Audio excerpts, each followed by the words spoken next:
अध्याय 1 ओवी क्रमांक 59। जैसे भ्रमर परागू नेती परी कमळ दळे निर्णती, तैसे परी आहे सेविती ग्रंथी इये।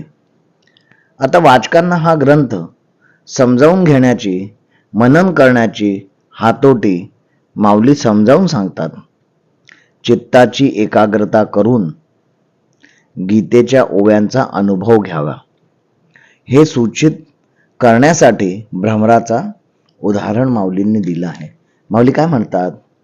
भ्रमर फुलांमध्ये परागकण सेवन करतात, फुलाला ते जाणवत पण नाही, तसा ग्रंथाचा आस्वाद घ्यावा असे माऊलींनी सुचवले आहे।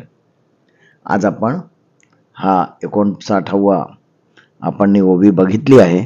नर्मदे हर।